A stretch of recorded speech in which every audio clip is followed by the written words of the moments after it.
Well, hey, I wanted to pop in, go live, and tell you a little bit about what I came across in my job today. Let me set things up. So, I naturally am researching accessibility topics all the time, as that's what I do for my job. Is I train people on how to make content more accessible. I don't do the back end development, of apps and things like that. I teach content creators, small business builders, people popping content into CMS systems, how to make their content accessible. So, what is all that? I was researching for a slideshow that I'm going to present next month, and I wanted to verify my hunch, and my hunch was that it was the ADAs, the set of laws that helped to clarify in the legal system that your website is a public accommodation. And I asked ChatGPT, and I wanted to tell you the answer because it's amazing. Here we go. I gave it a question, and it even rephrased my question to something more clear. And it says, which set of laws expanded the definition of a public place to websites? Section 508, WCAG, or the ADA? And the short answer is the Americans with Disabilities Act is the set of laws that expanded the definition of public places to include websites. While Section 508 and the Web Content Accessibility Guidelines, which is WCAG, play a significant roles in promoting web accessibility, they do not explicitly expand the definition of public places to include websites. On the other hand, the ADA, through its interpretation in various court rulings, has effectively broadened the definition of public places to encompass websites. Now, that's the short answer. And as for a long form, I wanted to record this and have it available for those searching for.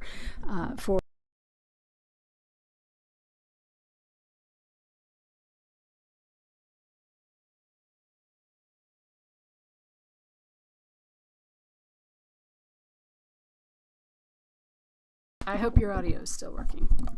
Okay, I'm going to stop holding my microphone and just hope that the audio works. Okay, here we go. The expansion of the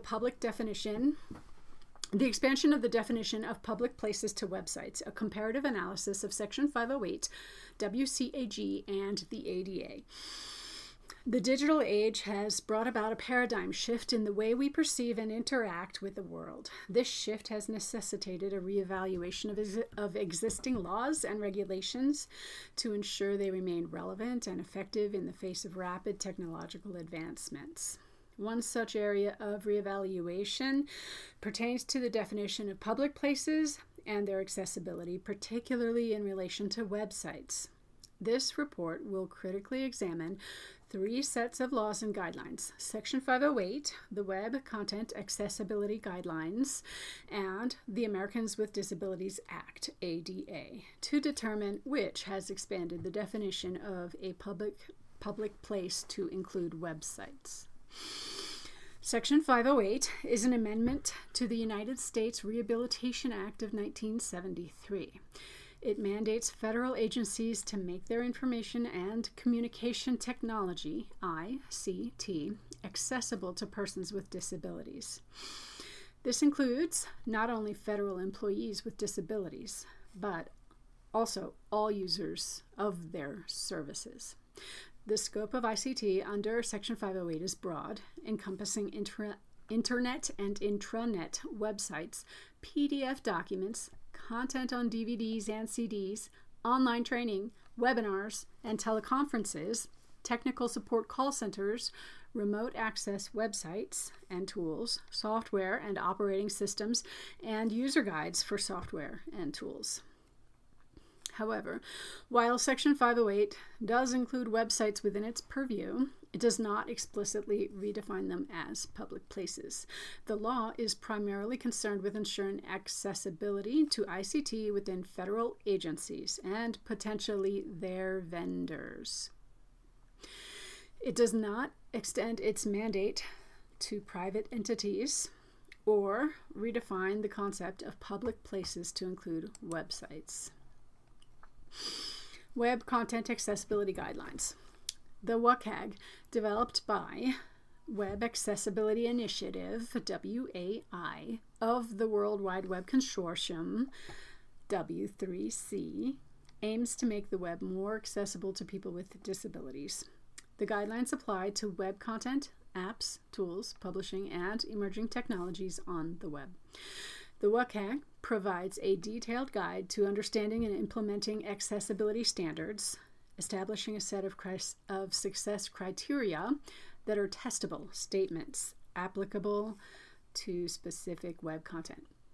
However, like Section 508, the WCAG does not redefine websites as public places. Its primary focus is on providing guidelines for making web content accessible, rather than defining the legal status of websites.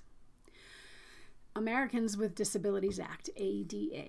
The ADA, passed in 1990, is a federal civil rights act that prohibits discrimination based on physical and mental disabilities.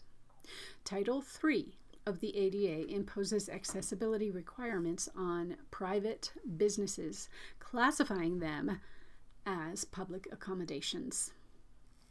The interpretation of the ADA in relation to websites has been subject of debate in federal courts. Some courts interpret the law broadly, considering websites as public accommodations within the ADA definition. This interpretation is based on the belief that Congress would have intended public accommodations to include non-physical facilities such as websites, and that the ADA should adapt to changes in technology. On the other hand, some courts interpret the law narrowly, stating that websites are not places of public accommodation. However, they acknowledge that denial of equal access to a website can support an ADA claim if it prevents or impedes a disabled plaintiff's equal access to the goods and services provided at the defendant's physical locations. This interpretation is known as the nexus theory. Despite the varying interpretations, it is clear that ADA has been instrumental in expanding the definition of public places to include websites. The Department of Justice first articulated this interpretation over 20 years ago, and federal and state courts in California have held that plaintiffs have standing to sue public accommodations because the inaccessibility of their websites' designs impede the full and equal enjoyment of goods and services offered in the business's stores. Conclusion.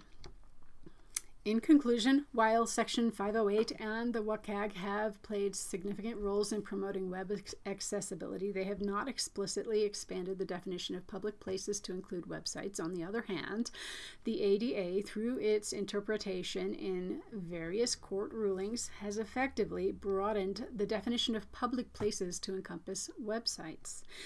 This expansion has significant implications for both public and private entities, as it mandates them to ensure their websites are accessible to individuals with disabilities, thereby promoting inclusivity and equal access in the digital realm.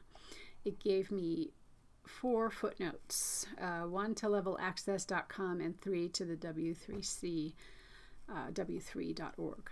website. And that is the essay that ChatGPT gave me.